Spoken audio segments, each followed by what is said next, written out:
However, there's like hot spots for us. Like there's and not spots for sure.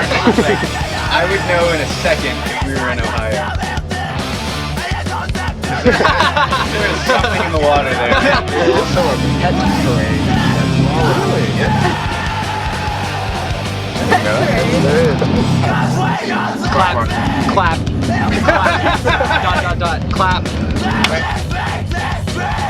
Well, they've only been here, like you said, a couple days. They're talking about 2 minutes. Yeah. I haven't worked this entire year. I'm not planning to work until maybe next year. Okay, first question says, what is your name and what do you do in the band? Let's start with you. I'm Jack. I play guitar. I'm Steven. I play bass.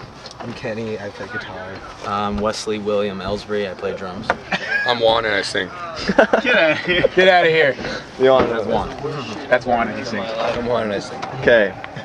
Let's see what we got. I'll be better if I. Okay. So give us a brief history of how the band got started. Who wants to go? Alright. Here's how the band started.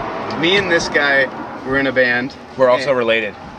Me and my brother were in a band. Okay. And Juan and his brother were in a band. Okay. Those bands both broke up just about the same time. I got Kenny's number from a mutual friend of ours, called him up, and I was from Ben. Ben, he plays drums in a band called Like the City. I called him up, I was like, hey, you have Kenny's number? And he was like, yeah, here it is. Called Kenny, I was like, hey, you want to start a band? And he was like, sure.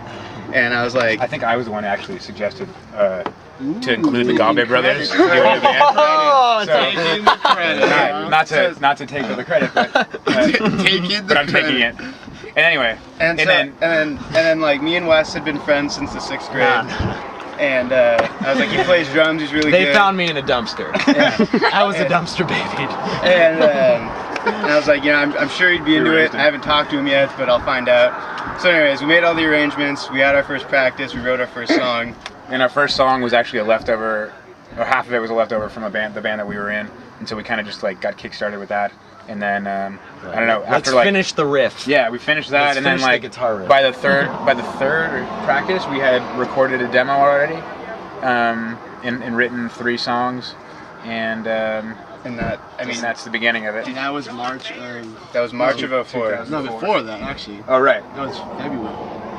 No, March was our first practice. Yeah, March. So that was about 3.5 years ago, March. and here we are. Wait, did you ask for a little bit of history or just how the band started? And a little bit of That is history. history, isn't it? A brief Brief history of how the band started. That little bit kind of describes how the rest of the history of the band has gone. It's like we write and record and get it out and tour and play shows.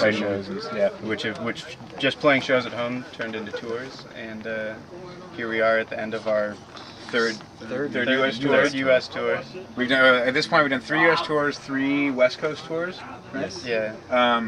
A Japanese tour and a European tour. Tour in Japan. Japanese, European, and we've played 1 show in Mexico and 1 show in Canada. Woo! Yeah. It's true. It's all true. Wow. All right. I know you guys played in Oregon before. How do you like it in Oregon? Oregon is cool. However, in the city that you would think would be the best shows, Portland, we've had like a series of odd shows and like and trouble getting shows, right? Yeah. Was it Pink House in Oregon?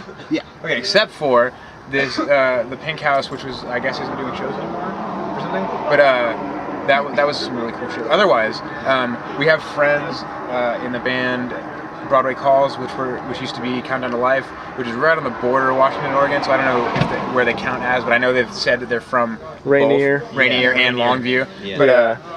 But we've played a bunch of great shows with them in that area, and then a lot of good shows in like Medford and Ashland. Yeah, so we've definitely had a good experience, but it's just been like, you know, I don't know, Portland. Yeah, because it's funny when you go out and you're like, oh, Oregon, let's play Portland. Yeah, for being such a mecca of like where bands, a ton of really good bands. I think the best experience of touring up into Portland was going to Burnside Skate Park. Yeah, that was awesome. That was so awesome. I was like, but Oregon has definitely been a cool place for us, for sure. The Northwest, actually, just in general, is probably the closest to our home in San Francisco Bay Area than any other place in the country in the United States that we've been to. Except for New York. Except for New York's pretty cool, but just the vibe in general of the Pacific Northwest is really cool, and we always look forward to being up here. Cool. Can you guys tell any differences between shows like around the country? Like, if they blindfolded you, dropped you off, and you started playing, would you be like, I think we're in the East Coast? Can you tell? That's a great question. That's awesome. Yes. I think so. I'm gonna go with the for yeah. sure. I think you Like, can tell. I would know in a second if we were in Ohio. 'Cause there's something in the water there.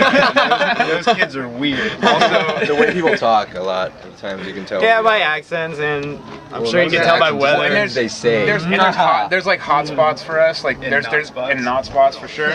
Like there's places that we go like that we've consistently since the beginning, since our first U.S. tour when nobody had any idea who we were, when it was just like great reception and I don't know. MySpace may be a little like cliche at this point, but I don't know. Hey, you know what? I mean, I can't think of another reason why on our first U.S. tour we would be in New York City and kids would know like the lyrics to our songs and stuff, and it was because they were on MySpace. So It's definitely like a different, I think, vibe as far as like Place to place. yeah, being like on the East Coast or even on the West Coast and like the middle of America. So there's definitely a difference. I think yeah, you would definitely be able to tell like. I mean, you can And tell it's not the like kids. it's a bad vibe, but it's No, just, no, it's yeah. just like The kids are different from place to place. The weather is like terribly different from place to place. That's another reason we really like being here is because it's everywhere else has just been like hell hot, and then in the winter it's like stupid cold. So I don't know. And also like it's even sometimes where it's like in the middle of America. Sometimes they even have like way better shows than when. Actually, yeah. we have This in, like- okay. So this tour we played Indianapolis at Dude Fest, and it was the best show we've ever played on tour. I think it was the closest thing to a home show that we've ever had. There was a ton of kids and they were very enthusiastic, and it was in the middle of the country where we'd never been before, and so that was amazing. Well, how does the music scene compare between like North America, Europe, and Asia? Another good. I'm throwing them out there. You know, Okay, I can help with this one. Wow, that's hard. I just jumped right into nothing. Just head first into Anyway, the shallow end. what he's trying to say Check it is out. that there are a lot of similarities to the way like the kids interact with the bands and things like that, and like and just like the overall enthusiasm of the people. However, it gets amplified when you get to places like Europe and Japan. Yeah, just being an international band, I think. Yeah, people really appreciate Yeah. international bands. They know that you're there from far and that you worked hard to get there, and they really want to come out and support. Do you think that's the same sort of thing for like Trainwreck? If they come here, do you think people are like, oh, Germany, like? We hope Yes. that's the fact. Yeah, that's, we're that's still the early case. on. It's the third show tonight, but I know that after the European tour, there was like it was a real eye opener to how kind of amateur things can be in the United States as far as like booking shows and taking care of touring bands. Because when you're in Europe, they don't fuck around when it comes to taking care of a touring band. You know, everybody makes sure every day you're pretty much guaranteed to have 2 meals, a place to stay, home-cooked meals. home cooked vegan meals, like really good food, healthy food, and as much as you want, as much as you can drink, eat. You know what I mean? A place to stay. Guaranteed pay, whether or not the turnout's good to the show, that kind of thing. This is part of like still the DIY community. It's all This is DIY, not like, yeah. A lot of the big-time governments promoters. actually fund the places you play. As wow. far as like, Yeah, like- they feel like you're providing some art, sort of it's like art. recreation Yeah. for the town and the kids and whatnot to come out and Like the DIY have a good time. community- And they actually fund places to help touring bands and get you on your way to your next town or city. The DIY community in Europe is definitely like destroys what people like. Yeah, as far, I I mean- mean, there's definitely like awesome people here, but I'm just saying like the fact that they somehow got the government involved. Yeah. And, like, I mean, they're, what's like- they're kind of like working the government because they're like. It's socialism. They have a lot more like arts and They like, fund the programs arts for and the things arts like that, there yeah. than So we they have here. money to just like. So I'd Kinda say like here the government has media mail where you can send a record or a CD for cheaper than something else. There, they pay touring bands from other countries. Yeah. It's like So yeah, I mean, It's like, yeah. Well, I mean, so I'd say without a doubt that the European like DIY scene kind of just like kills anybody else's.